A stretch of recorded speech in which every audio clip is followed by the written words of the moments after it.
Vamos a ir, por favor, a nuestras Biblias, a Gálatas, capítulo 6, verso 11 al 13. Leemos para honra y gloria del Señor.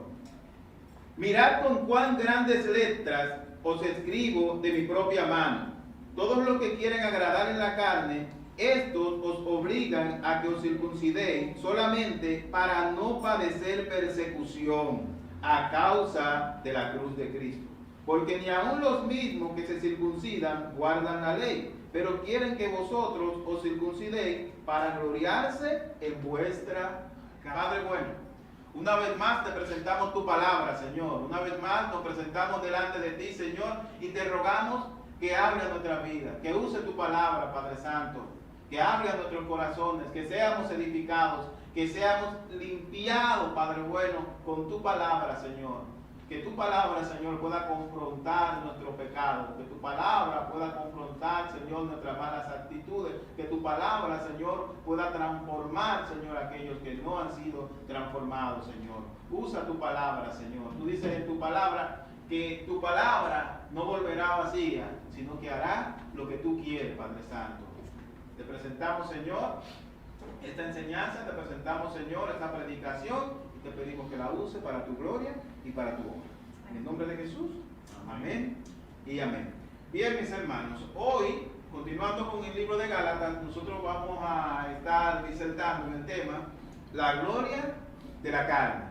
La gloria de la carne, mis hermanos y amigos. Y confiar en la carne es prácticamente la esencia de nuestra humanidad caída. Confiar en la carne, en lo que nosotros podemos hacer, en lo que con nuestros recursos, ya sea físicos, ya sean intelectuales, ya sean económicos, nosotros podemos hacer, en lo que tenemos a la mano.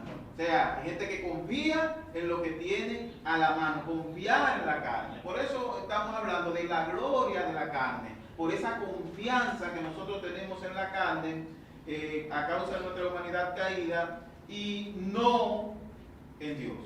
Confiamos primeramente en lo que nosotros podemos hacer y no en lo que Dios puede hacer por nosotros. Y esa confianza nos lleva de manera natural a gloriarnos en nuestra carne, a darle importancia por encima de lo espiritual a nuestra carne. La vez pasada nosotros vimos el ejemplo de Belsasar. ¿Recuerdan el ejemplo de Belsasar, verdad? El hijo de Nabucodonosor. Que Belsasar era un rey que le siguió a Nabucodonosor, y este rey en una ocasión hace una fiesta bien suntuosa, invita a toda su concubina, a sus príncipes, a sus funcionarios, y manda a buscar los utensilios del templo, o sea, las copas, los utensilios, los platos y todas esas cosas que había en el templo que se habían hecho en honor al Señor, ¿verdad? Y él la manda a buscar para utilizarla en su fiesta, en su actividad mundana, para él agasajar la carne, bebiendo vino, emborrachándose, y con las mujeres y con su príncipe. Y en un momento nosotros vimos que estando él en esta fiesta, en la pared aparece ¿qué? Una mano.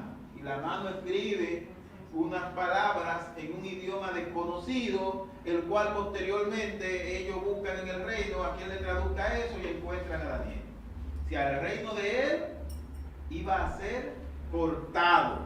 Y luego nos damos cuenta entonces que el hombre la misma noche murió. ¿Por qué? Él no confiaba en Dios, él confiaba en su carne. O sea, él confiaba en el poder que él tenía, en su dinero, en su posición. Vaya, tráigame lo que está allí, porque estaba confiando en su carne. Y el ejemplo de Nabucodonosor es un ejemplo parecido. Cuando él dice estas palabras tan sonoras, ¿verdad? Esta no es la gran Babilonia que yo edifiqué. Él dice con la fuerza de Dios. No, con la fuerza de mi poder. ¿Qué es eso? La carne. Con la fuerza de mi poder. Y nosotros tenemos que tener pendiente, mis hermanos y amigos, y aún nosotros consigamos cosas a través de nuestro intelecto o a través de nuestras capacidades, quien nos da la fuerza para nosotros hacer las cosas es el Señor. En resumida cuenta, quien tiene que llevarse toda la gloria de lo que tú y yo hacemos y de lo que tú y yo podemos percibir es el Señor. Alguien podrá decir, pero yo soy que trabajo. Sí, pero ¿quién te da la fuerza para trabajar? ¿Quién permitió que te admitieran en ese trabajo? No porque yo soy bueno en lo que hago. Hay muchísima gente que son más buenos que tú. No porque yo soy una persona que soy bueno ahorrando. Hay muchísima gente que son más buenos que tú ahorrando y no han ahorrado lo que tú tienes. Que yo tengo mucho tiempo trabajando y yo me he ganado esto con el sudor de mi frente. Hay gente que ha trabajado 20 veces más que tú y no tiene lo que tú tienes. Entonces, ¿dónde está la base? ¿En mí o en el Señor? Es el Señor. O sea, la idea es que nosotros no nos gloriemos en nuestra carne. Nabucodonosor entendía que era por todo el poderío que él tenía, que él había conquistado y había construido y había hecho tantas cosas en Babilonia. Pero Dios le mostró a él que quien lo había colocado allí como rey había sido él. O sea, el Señor es quien quita reyes y pone reyes. Pero los reyes, los presidentes, los primeros ministros llegan a entender que ellos están ahí por su popularidad, porque la gente votó por ellos o porque ellos hicieron un fraude, llegaron ahí. Aún sea por fraude, humanamente hablando, como usted lo vea, quien está detrás de todo eso, quien está moviendo la historia de manera general y quien está moviendo la historia de manera particular en tu vida y en la mía, es el Señor. Así que en resumidas cuentas, quien tiene que llevarse toda la gloria en nuestra vida, en todas las áreas, es el Señor y no nosotros. Y nosotros hablábamos la semana pasada de que el hombre cosecha, ¿verdad? Nosotros cosechamos lo que sembramos. Y vimos también las consecuencias funestas cuando nosotros sembramos lo que no es correcto, ¿verdad? Así que nosotros tenemos que hacernos una especie de autoanálisis, ¿verdad? Y pensar e ir delante del Señor y reconocer que nosotros no tenemos nada. Que nada de lo que nosotros tenemos se debe a nuestras capacidades. Se debe a que el Señor le dio su voluntad que tú lo tuvieras. ¿Cómo una persona puede tener hijos? Porque el Señor le da los hijos. Hay personas que han inventado y no lo han podido tener, ¿verdad? El Señor es quien da los hijos, el Señor es quien da la casa, el Señor es quien da los camas, el Señor es quien da la familia. Entonces nuestro corazón debe estar siempre consciente de que la gloria no es por nuestros esfuerzos ni por nuestra carne, sino que la gloria es del Señor. La gloria es del Señor. Entonces nosotros vemos en este primer verso, el verso 11, Pablo dice lo siguiente: mirad con cuán grandes letras os escribo de mi propia mano. Yo quiero que nosotros veamos lo que esto realmente significa. Mirad con cuán grandes letras os escribo de mi propia mano. A lo largo de la historia, muchos estudiosos han tratado de interpretar esto y darle ciertas connotaciones y ciertas aplicaciones. Y esta expresión, mirad con cuán grandes letras, podía reafirmar, ¿verdad?, la importancia que tiene el libro de Gálatas. Pudiera ser que Pablo está diciendo, bueno, esto que yo le estoy diciendo, ya prácticamente al final, miren con cuán grandes letras se los escribo, porque esto tiene mucha importancia que ustedes lo entiendan. Pero hay otras cosas que nosotros tenemos que tomar en cuenta. Hay otra razón por la cual nosotros vemos por qué Pablo escribe con esas grandes letras. Bueno, la mayoría de los estudiosos concuerdan en que Pablo tenía una enfermedad de la vista. Esto no es algo que está probado, ¿verdad? Esto es algo que se imprime, ¿verdad?, del texto. En Gálatas capítulo 4, versículo 13, Pablo le había dicho a los Gálatas, y eso lo vimos, pues sabéis que a causa de una enfermedad del cuerpo, os anuncié el Evangelio al principio. O sea, como nosotros vemos, la Biblia no es clara en cuanto a cuál era la enfermedad que Pablo tenía. Ciertamente era una enfermedad en su cuerpo, podía ser en un dedo, ¿verdad?, podía ser en la cabeza, pero era una enfermedad en su cuerpo, y algunos han tomado como referencia su encuentro con Cristo camino a Damasco para llegar al punto de entender de que esta enfermedad era una enfermedad de la vista. ¿Por qué? Dice Hechos capítulo 9, verso 8 al 9. Entonces Saulo se levantó de tierra y abriendo los ojos no veía a nadie. Así que, llevándole por la mano, le metieron en Damasco, donde estuvo 3 días sin ver y no comió ni bebió, ¿verdad? Eso fue cuando él fue tomado y llevado donde Ananías. Posteriormente Ananías ora por él y él vuelve a ver. Pues algunos estudiosos entienden que Pablo a partir de ese momento sufrió toda su vida de la vista. Y que por causa de esta enfermedad de la vista, pues Pablo escribió con estas grandes letras, ¿verdad? Con estas grandes letras. Incluso algunos entienden que el aguijón de la carne al que Pablo se refiere tiene que ver con esto. Nosotros no podemos decir ni que sí ni que no, porque la Biblia no nos lo indica de manera categórica. Ahora, lo que sí nosotros sabemos, y históricamente está probado, es que Pablo utilizaba un amanuense. ¿Qué es un amanuense? Un secretario. O sea, alguien a quien él le dictaba las cartas y esas personas escribían lo que Pablo decía. Ahora, las últimas letras, o los últimos párrafos, no se decía en aquel tiempo así, ¿verdad? Pero nosotros decimos párrafos. Los últimos párrafos de esa carta son escritos por la mano de Pablo. O sea, él terminaba sus cartas con su propia mano. Antes se escribía con tinta y con papel. Y hay razones, ¿verdad?, por las cuales Pablo escribía él mismo el final de sus cartas. Y una de las razones más aceptables es para cuidarse de la falsificación. De la falsificación. O sea, era normal que en el primer siglo en adelante existiesen personas que se hacían pasar por personas allegadas a Cristo, por los apóstoles, por María Magdalena, por qué sé yo quién, y escribían supuestos evangelios para traer abajo el evangelio y le ponían ese seudónimo, ¿verdad?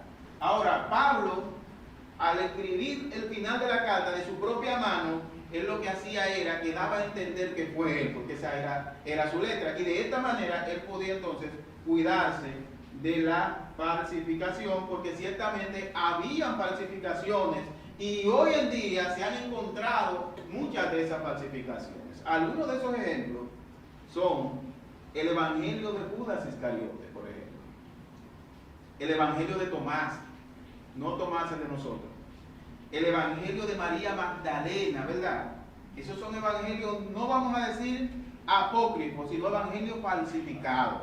Porque cuando hablamos de apócrifos, estamos hablando de documentos históricos que no fueron inspirados, pero estos fueron falsificados con el objetivo de hacer daño. Hoy en día hay unos que otras instituciones que se dedican a investigar este tipo de artículos, y el evangelio, por ejemplo, de Judas, el National Geographic invirtió muchísimo dinero en investigar acerca de este evangelio falsificado. Hay uno de estos evangelios, me parece que es de María Magdalena, a donde se le atribuye a Jesús una relación marital con María Magdalena, se le atribuye también al haber tenido hijos. Note cómo todas esas cosas giran en torno a estropear el evangelio, giran en torno a echarle tierra a lo que se había enseñado. Pero estos evangelios son evangelios falsificados, porque ¿qué iba a escribir Judas un evangelio? Imagínese usted, el evangelio de Judas, ¿qué Judas iba a decir bueno en su evangelio? Entonces, por otro lado, está el de Tomás, el de Magdalena y otros que aparecen por ahí, que son falsificaciones. Y Pablo quería cuidarse de esas falsificaciones. En principio, recuerden que Pablo estaba siendo acusado de no ser un apóstol. Y en esta carta él tuvo que demostrar que él era un verdadero apóstol. O sea, los falsificadores, mis hermanos, han existido todo el tiempo. Y nosotros tenemos ejemplos modernos el día de hoy, y modernamente se conoce como la suplantación de identidad.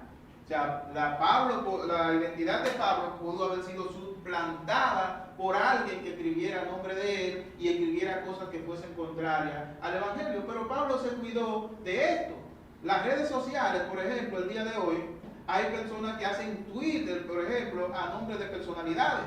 Por eso existe la figura de la verificación. O sea, la gente verifica su cuenta para que su cuenta no pueda ser mal utilizada de manera fraudulenta. O sea, lo que Pablo estaba haciendo, escribiendo con estas grandes letras, era una forma de verificación, de que se pudiese verificar ese verdaderamente es el apóstol Pablo que está escribiendo allí. Esa es una razón más aceptable, ¿verdad? aunque él tuviese problemas de ceguera y estuviera más grande, pero esa es una razón aceptable, entendible y una razón lógica. De manera, mis hermanos, que como vemos, los engañadores han existido siempre. O sea, no es un asunto de hoy, no es un asunto que haya personas hoy utilizando el Evangelio como medio de mercado o para enriquecerse hablando mentiras, sino que desde el principio han existido personas, lamentablemente, que han tratado de traer abajo el Evangelio. Entonces, el objetivo de esta carta, claramente, básicamente, era atacar la doctrina de los judaizantes, quienes hacían un énfasis muy marcado en la salvación por obra. Y Pablo entonces está proyectando a través de esta carta la salvación por gracia. Así que el énfasis de esta carta básicamente es condenar las enseñanzas de los judaizantes. Ahora a continuación, Pablo se va a referir a cuáles eran las motivaciones de los judaizantes para gloriarse en su carne. Recuerden que el tema es la gloria de la carne. ¿Cuáles eran esas motivaciones que tenían los judaizantes para gloriarse en su carne, para confiar en su carne? En primer lugar, orgullo. En segundo lugar, cobardía. En tercer lugar, hipocresía. Si usted va al versículo 12, la Biblia nos dice allí: todos los que quieren agradar en la carne, estos os obligan a que os circuncidéis, solamente para no padecer persecución a causa de la cruz. O sea, la parte A es bastante específica. Dice, todos los que quieren agradar en la carne, estos os obligan a que os circunciden. ¿Qué es lo que quieren hacer? Agradar en la carne, ¿verdad? Eso quieren agradar en la carne. Y la carne hace referencia a ¿qué? Al esfuerzo humano, a confiar en nuestras acciones. Todos los que quieren confiar en su carne y confiar en ellos mismos, los están obligando a ustedes a que se circunciden, a que dependan de sus acciones y no del Señor y del Espíritu Santo. O sea, agradar en la carne es la motivación que ellos tienen para impresionar a otros con sus actos legalistas, aparentando espiritualidad. Esa es la primera motivación. Es la verdadera motivación detrás de estos actos, el orgullo religioso. Y esto se parece bastante, ¿verdad?, a los escribas y a los fariseos. Esa era la misma motivación que tenían los fariseos para ellos llevar a cabo su enseñanza legalista en tiempos de Jesús. Si usted va, por ejemplo, a Mateo capítulo 6, versículo 1, Jesús dice lo siguiente: guardaos de hacer vuestra propia justicia delante de los hombres. ¿Para qué? Para ser visto de ellos. De otra manera, no tendréis recompensa de vuestro Padre que está en los cielos. ¿Cuál es nuestra justicia? O sea, lo que yo estoy haciendo para que me vean. Lo que yo hago para que la gente me atribuya a mí espiritualidad. Si estoy ayunando, agarro y pongo la cara fea para que vean que yo estoy ayunando y vean que yo soy una persona espiritual, ¿verdad? Agarro y me pongo a orar en cualquier sitio para que vean que yo oro. Y los fariseos les gustaba sentarse adelante y les gustaba estar donde lo estuviesen viendo y les gustaba vestirse de una manera particular para mostrar espiritualidad. Detrás de esto no es espiritualidad lo que hay. Detrás de esto lo que hay es orgullo. Orgullo, de manera que la primera característica, la primera motivación para ellos llevar a cabo su agenda legalista era el orgullo. Y el legalismo descansa en la obra del hombre. Por consiguiente, esto denota orgullo, porque no se trata de la obra de Dios, sino de la obra del hombre. Y la idea es que reconozcan que yo soy una buena persona, que reconozcan que yo tengo una fundación y que reconozcan que en esa fundación yo ayudo a muchísima gente. En resumida cuenta, la fundación tiene el nombre mío y todo el mundo sabe que soy yo que hago eso. ¿Ok? La Biblia dice, no sepa tu mano derecha lo que hace tu izquierda, ¿verdad? Pero yo quiero que se sepa lo que yo hago. ¿Qué hay detrás de ese deseo? Orgullo. Orgullo. Y decíamos en una enseñanza anterior, reconocimiento, deseo, hambre de que me reconozcan, hambre de reconocimiento. El orgullo es la primera motivación para llevar a cabo la religiosidad y el legalismo. Ser reconocido por lo que hacemos, una tendencia que es contraria a la gracia, que busca entronizar al hombre, poner al hombre en el centro, poner al hombre en primer lugar. Fue lo que se vio hace unos cuantos siglos y se ve todavía en el humanismo. O sea, las figuras, las pinturas que nosotros vemos que simbolizan el humanismo y los libros que hablan del humanismo tienen al hombre en el centro. La religión también busca ponernos a nosotros en el centro y quitar a Dios. La confianza está en el hombre, la confianza está en la carne. El hombre es el epicentro de todas las cosas para este tipo de pensamiento. Por tanto, el orgullo es la primera motivación que los judaizantes tenían como cualquier legalista. El orgullo religioso. Y el orgullo religioso, sin importar quién lo practique, en esencia, mis hermanos, es pecado, ¿verdad? Y lo primero que nosotros vemos en Satanás, lo primero que se manifiesta en Satanás, cuando Satanás se levanta en contra de Dios, es el orgullo. O sea, recuerden, era un ángel hermoso, era el ángel más bonito, y él empieza entonces a mirarse y quiere medirse con Dios, en esencia. O sea, lo primero que se denota antes de que el pecado se manifieste es el orgullo. La confianza en nosotros mismos. En segundo lugar, ellos tenían como motivación para llevar su agenda legalista la cobardía. Eran cobardes. En la parte B del versículo 12 dice, solamente para no padecer persecución a causa de la cruz de Cristo. Ah, ¿verdad? Si yo soy cristiano, voy a padecer persecución. Entonces ellos se guardaban de esto. Decían que eran cristianos, querían actuar como cristianos, querían congregarse, pero no querían cargar con la consecuencia que traía el ser cristiano. No se identificaban como cristianos. Y la razón de imponer el legalismo se debía a su temor a la persecución de parte de los judíos. Y nosotros tenemos un ejemplo, y la hermana lo mencionaba ahorita, y es el ejemplo cuando Pablo le llama la atención a Pedro, ¿verdad? ¿Qué era lo que Pedro tenía? Pedro tenía miedo. En Gálatas capítulo 2, 11 al 12. Pero cuando Pedro vino a Antioquía, le resistí cara a cara, porque era de condenar. Pues antes que viniesen algunos de parte de Jacobo, comía con los gentiles. Pero después que vinieron, se retraía y se apartaba porque tenía miedo de los de la circuncisión. Tenía miedo de los judíos. O sea, estos judaizantes están haciendo lo mismo. Pedro le llama la atención y deja eso, pero los judaizantes constantemente lo hacían. Tenían miedo de los demás judíos. Tenían miedo de los demás judíos. Los judaizantes podían reunirse en una congregación con algunos cristianos el día de hoy, por ejemplo, pero no estaban dispuestos a pagar el precio que había que pagar por ser cristianos. No estaban dispuestos. Y hay algunos llamados cristianos, mis hermanos, que tienen miedo de identificarse como cristianos. Que son cristianos mientras les conviene. Pero que cuando no les conviene, cuando ven que pueden ser atacados o pueden ser rechazados, pues entonces disimulan su cristianismo. Eso era lo que ellos estaban haciendo. Decían que eran, pero no se identificaban como tales porque tenían miedo. Así que la segunda motivación para ellos ser legalistas era el miedo, era el temor al rechazo, el temor a la persecución. Esa era la segunda motivación, cosa que los fariseos también hacían. Y que todos los legalistas en todas las épocas lo hacen. Tienen temor a la persecución.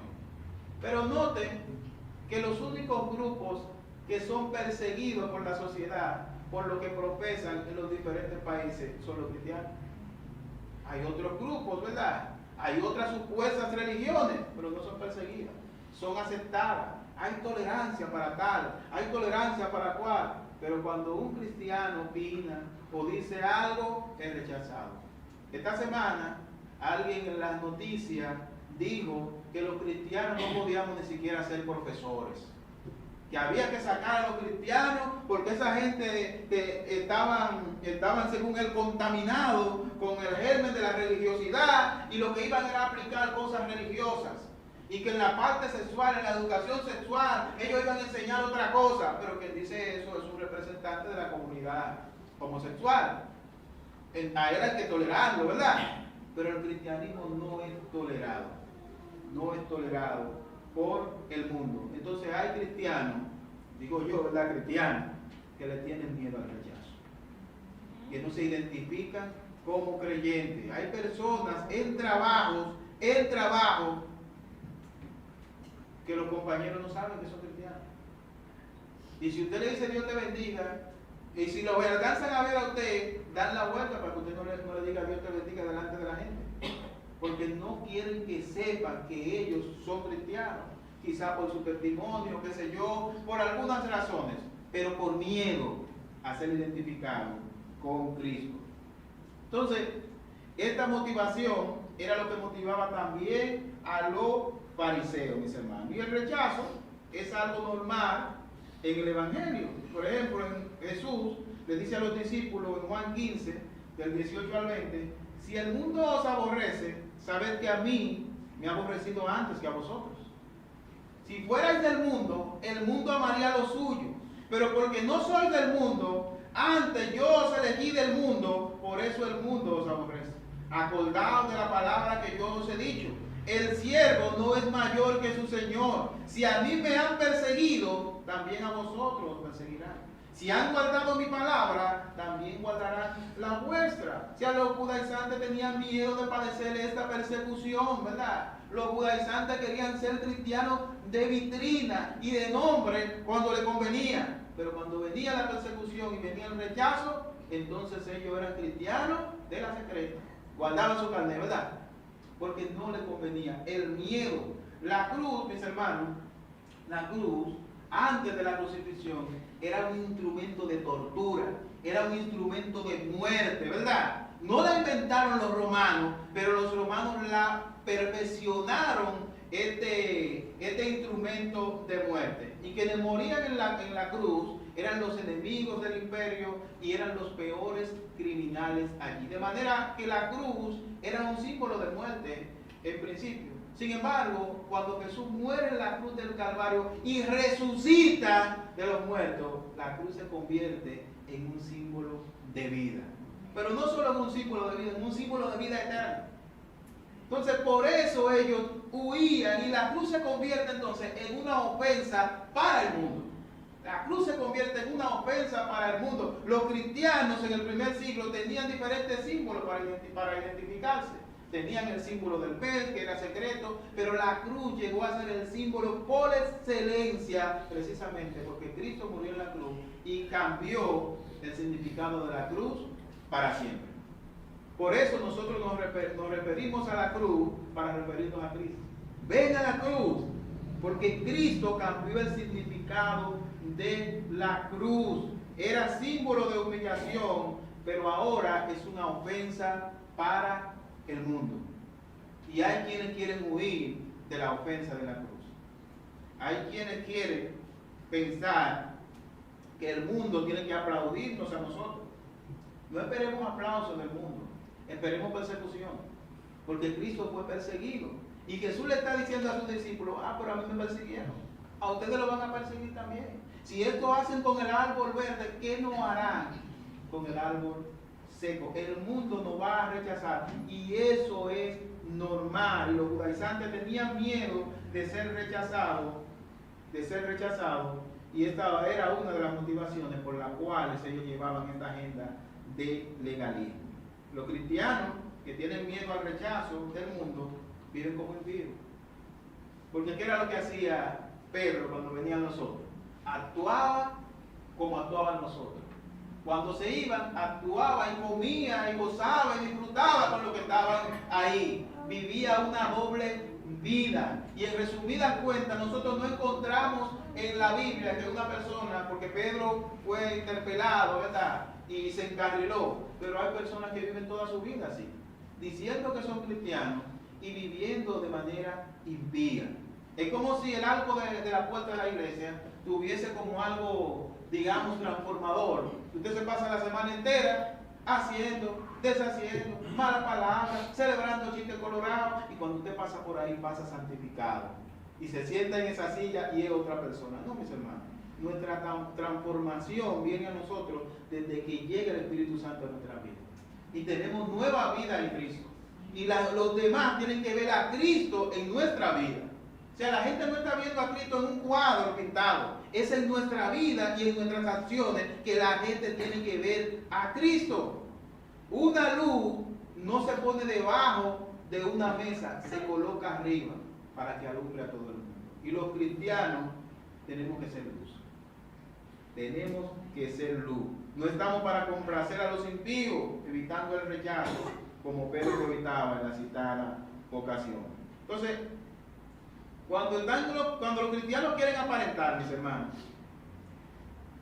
como les decía, se comportan como inconversos. Y muchas veces, a veces, nosotros le llamamos cristianos porque no tenemos otro nombre para decirle y para de alguna manera delimitarlo. Pero la Biblia nos enseña que Jesús conoce a los que son de Él.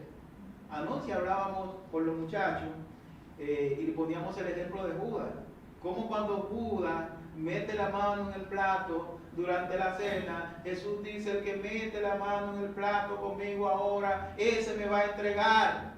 Los discípulos no se dieron cuenta de lo que estaban ahí, porque Judas parecía ser uno de ellos, porque estaba en el mismo lugar. Sin embargo, Jesús sabía que Judas no era uno de ellos. Jesús sabía que Judas era un hijo de perdición, porque Jesús conoce a los que son de Él. Dice 2 de Timoteo, capítulo 2, versos 3 al 5.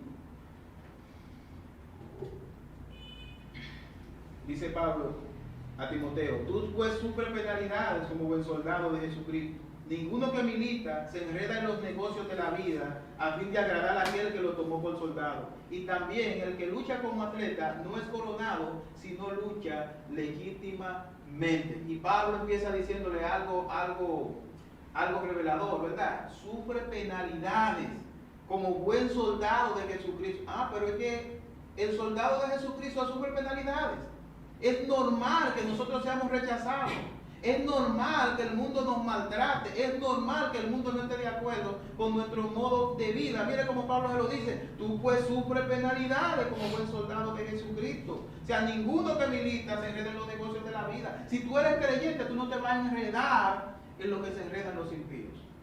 Tú vas a vivir de una manera diferente. ¿A fin de qué? A fin de agradar a aquel que lo tomó por soldado. ¿Quién fue que lo tomó por soldado a nosotros? El Señor, Cristo. Es a Cristo que tenemos que agradar y no a los impulsos de nuestra carne. Y también el que lucha como atleta no es coronado, sino lucha legítimamente. O sea, usted puede estar aparentando que está luchando, pero ciertamente usted no ha nacido de nuevo.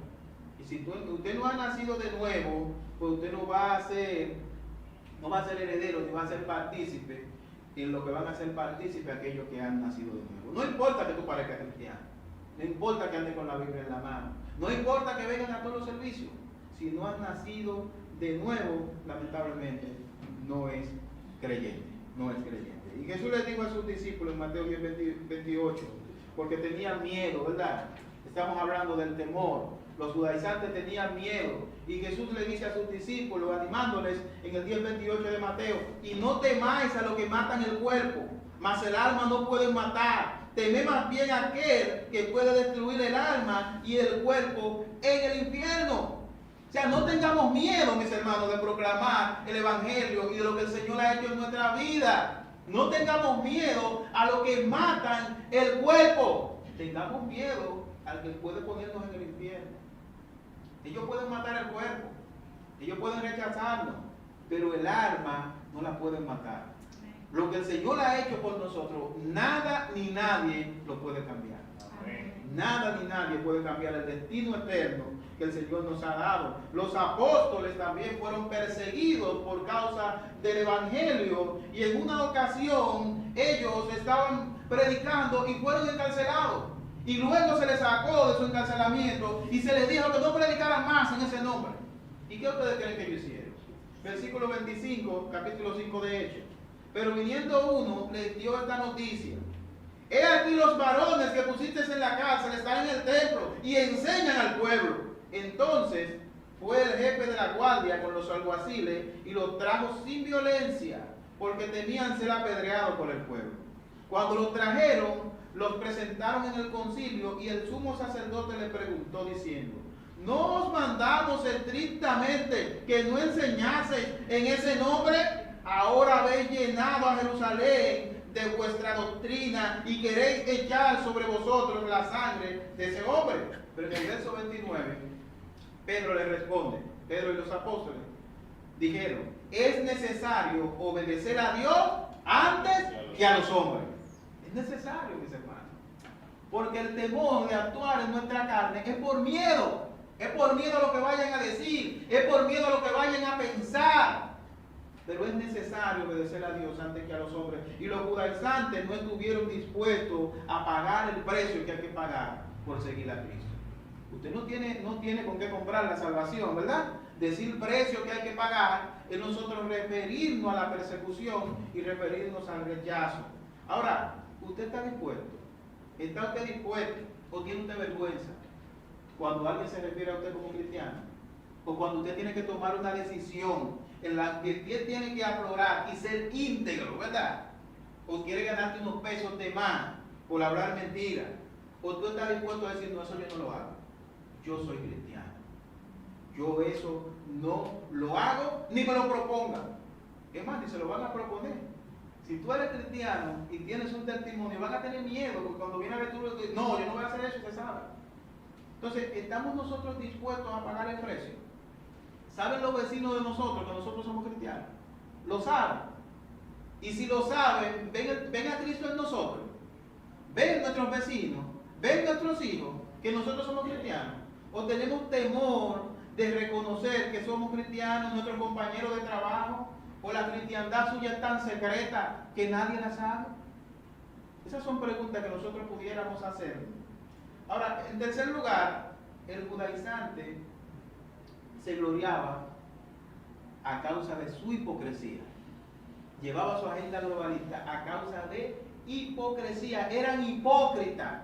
Y dice el versículo 13, porque ni aun los mismos que se circuncidan guardan la ley, pero quieren que vosotros os circuncidéis para gloriarse en vuestra carne. O sea, recordemos, mis hermanos, que era la circuncisión, ¿verdad? La circuncisión era el símbolo del pacto de la ley. Entonces hacía en el prepucio del varón, y todo judío era circuncidado a los 8 días, ¿verdad? Esto era lo que representaba a la ley, la circuncisión. Sin embargo, nosotros, como hemos visto, los judaizantes quieren imponer la ley y quieren que aunque tú seas cristiano, ellos te dicen, no, espérate, tú eres cristiano, pero tú tienes que circuncidar. Tú tienes que guardar la ley. Tú no estás completo. Para tú estar completo, tú necesitas circuncidarte. Ahora, ¿qué es lo que nosotros vemos en las Escrituras? Nosotros necesitamos de algo más. Necesitamos de algo más después que Cristo llega a nuestra vida para ser salvos. No necesitamos de nada más. Nosotros estamos completos en Él. Dice Colosenses capítulo 2, 8 al 12. Mirad que nadie os engañe por medio de filosofías y huecas sutilezas, según las tradiciones de los hombres, conforme a los rudimentos del mundo, y no según Cristo, porque en Él habita corporalmente toda la plenitud de la deidad, y vosotros estáis como completos en Él, que es la cabeza de todo principado y potestad. En Él también fuisteis circuncidado con circuncisión no hecha a mano, al echar de vosotros el cuerpo pecaminoso carnal en la circuncisión de Cristo, sepultados con Él en el bautismo, en el cual fuisteis también resucitados con Él mediante la fe en el poder de Dios que le levantó de los muertos. Nosotros estamos como en el Señor, estamos completos, o sea, no necesitamos de nada más. Ellos no necesitaban ser circuncidados ni guardar los ritos de la ley para ser salvos. Con Cristo era más que suficiente. Con Cristo era más que suficiente. Entonces ellos se gloriaban en su carne, ¿verdad? A causa de su hipocresía. Porque ni aun los mismos, dice la Biblia, que se circuncidan, guardan la ley. Pero quieren que usted se circuncide. O sea, note la hipocresía. O sea, ellos no lo hacen, pero quieren que tú lo hagas. Ahí es donde está la hipocresía. Cuando yo digo una cosa y hago otra. Y los judaizantes, al igual que los fariseos, eran hipócritas. Lucas capítulo 11, 44 al 46, Jesús le dice, ¡Ay de vosotros, escribas y fariseos, hipócritas! Que sois como sepulcros que no se ven, y los hombres que andan encima no lo saben. Respondiendo uno de los intérpretes de la ley, le dijo: Maestro, cuando dices esto, también nos afrentas a nosotros. Y él dijo: ¡ay de vosotros también, intérpretes de la ley! Porque cargáis a los hombres con carga que no pueden llevar, pero vosotros ni aun con un dedo la tocáis. O sea, Jesús no se había referido a él. Jesús, tú estás preguntando. ¡ay de ustedes también! Porque eran hipócritas, mis hermanos. Inducían a la gente a hacer cosas que ellos no hacían. Y la hipocresía y la cobardía son amigos inseparables. Son amigos inseparables, pues precisamente la cobardía se lleva a cabo a causa de la hipocresía. Y un autor dice lo siguiente: una persona hipócrita es la que finge ser lo que no es a fin de recibir reconocimiento o ganancia. La hipocresía es el resultado del orgullo, y ahí están los tres. Hipocresía, ¿verdad? El orgullo, la cobardía y la hipocresía son esencia del legalismo, ¿verdad? Están ahí en las personas religiosas, estas tres motivaciones. Están allí, el orgullo, la cobardía y la hipocresía. Y en el verso 13 nos da la razón, ¿verdad? La razón que envuelve estas tres pecaminosas motivaciones. ¿Cuál es la razón? Al final del versículo 13, para gloriarse en vuestra carne. Para gloriarse en su carne. Ellos eran orgullosos, ellos eran cobardes, ellos eran hipócritas.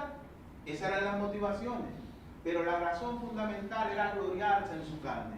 Ser reconocido por lo que ellos hacían. Y los judaizantes no cumplían ni guardaban los ritos de la ley, pero se esforzaban con gran celo de tener cada vez más nuevos conversos a la ley. Ellos se jactaban en la efectividad que ellos tenían para atraer personas a cumplir los ritos de la ley, convertirlos en judaizantes. Su objetivo era jactarse, confiar en su carne. En otras palabras, gloriarse en sus obras. O sea, ellos se gloriaban en las obras. Y como nosotros vemos en la conducta religiosa de los judaizantes, es posible, mis hermanos, que nosotros seamos activos en la iglesia y al mismo tiempo tener conducción moral y espiritual. O sea, es posible que usted ande y diga que es cristiano y al mismo tiempo y hacer muchísimas cosas en la iglesia. Incluso, y me gusta incluirlo, ¿verdad? Incluso hasta ser pastor de una iglesia. Es posible que usted sea un líder. Es posible que usted sea una persona que venga a todos los servicios. Pero aún así, usted estar moralmente corrupto y espiritualmente y no haber nacido de nuevo. Todas esas cosas son posibles. Y un autor dice lo siguiente: en ningún lugar es más fácil y más peligrosa la hipocresía que en la obra de Dios. Y en ningún lugar provoca tanto su ira como allí donde se practica la hipocresía en su nombre. Hay quienes practican la hipocresía en nombre de Dios. El Señor tenga misericordia. Dice Gálatas capítulo 6, versículo 7. No os engañéis, Dios no puede ser burlado, pues todo lo que el hombre sembrar, eso también segará. Y eso lo veíamos la semana pasada. O sea, no se trata de nuestras obras, no se trata de lo que tú y yo hacemos. Eso no es lo que nos convierte a nosotros en cristianos verdaderos. No nos engañemos, mis hermanos. Yo voy a todos los servicios, yo hago todo esto, yo doy mi diezmo. Esa se me quedaba, ¿verdad? Yo doy mi ofrenda, yo ayudo. No se trata de esas cosas, no nos engañemos. R.C. Sproul dijo en una ocasión lo siguiente: la base de tu justificación son las obras perfectas de Jesucristo. Somos salvos por obra, pero no por las nuestras. O sea, nosotros somos salvos por obra, ¿verdad? Pero no por nuestras obras. Nuestra salvación tiene que dar a luz buenas obras, pero nosotros no somos salvos por las obras que nosotros hacemos. En otras palabras, tú y yo no ganamos la salvación. El Señor pagó por ella. Amén. Amén. Jesús dijo en Mateo capítulo 7, 22 al 23. 22 al 23. Porque es posible, mis hermanos, lamentablemente, que haya personas en medio nuestro, que haya personas en diferentes iglesias que profesen ser cristianos y lamentablemente todavía no lo sean. le dijo Jesús en el capítulo 7 de Mateo 22 al 23, muchos me dirán en aquel día, Señor, Señor, ¿no profetizamos en tu nombre? Y en tu nombre echamos fuera demonios, y en tu nombre hicimos muchos milagros, y entonces le declararé que nunca os conocí, apartados de mí, hacedores de maldad. Y es necesario que usted vea eso y usted se dé cuenta que Jesús no está hablando de personas comunes de una iglesia. Note lo que ellos le están diciendo. No profetizamos en tu nombre, o sea, no predicamos en tu nombre, no evangelizamos en tu nombre, pero encima de eso hicieron hasta milagros. En tu nombre echamos fuera demonios.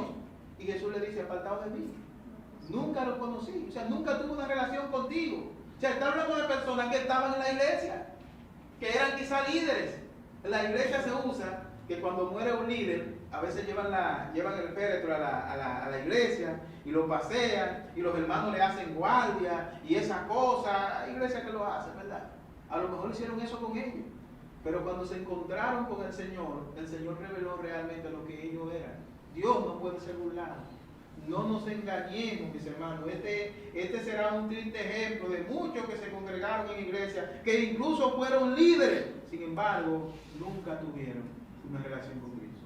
Cristo nunca lo conoció. Hermanos y amigos, no importa quién tú seas, no importa lo que tú hagas, no importa a qué tú te dediques, si tú no has nacido de nuevo, tú no eres salvo. No importa que tú seas presidente de la asociación de pastores o que sea el Papa, si tú no has nacido de nuevo, tú no eres salvo. Lo que nos convierte a nosotros en verdaderos cristianos es el nuevo nacimiento. Y no hay salvación sin nuevo nacimiento. No son nuestras obras. Es el Espíritu Santo que llega a nosotros y nos permite entonces fructificar. Y si ese Espíritu Santo no está allí, tampoco van a haber buenas obras. Porque es el Espíritu Santo que produce el fruto del Espíritu. No es tu carne, no son tus esfuerzos, es la obra de Cristo en nosotros. La obra de Cristo en la cruz y el Espíritu Santo aplicando esa redención a nuestra vida, convenciéndonos de pecado. Ahora, ¿tú quieres ser salvo? Hay una cosa que tú puedes hacer. Si fuiste convencido de pecado, ven a Cristo hoy. Ven a Cristo hoy. Si el Señor ha hablado a tu vida, si el Espíritu Santo te ha convencido de pecado, ven a Cristo, sin importar que tú tengas 20 años en la iglesia. Si tú no eres salvo y mueres en esas condiciones, vas a ir a un lugar de tormento. Y sería muy triste que perdamos tanto tiempo ocupando bancas en una iglesia y que cuando moramos vayamos al infierno. Quizás este tipo de enseñanza le moleste a algunas personas y digan, pero usted no es Dios. Yo estoy haciendo lo posible, lo que esté en mis manos como pastor, predicándote el Evangelio, animándote, apercibiéndote, que si tú estás en esa condición, apercíbete. Ven a Cristo, que no es lo que tú hagas ni lo que tú digas hacer. Es el Espíritu Santo viviendo en ti que te convierte en un creyente verdadero. Vamos a orar. Padre bueno, te damos gracias.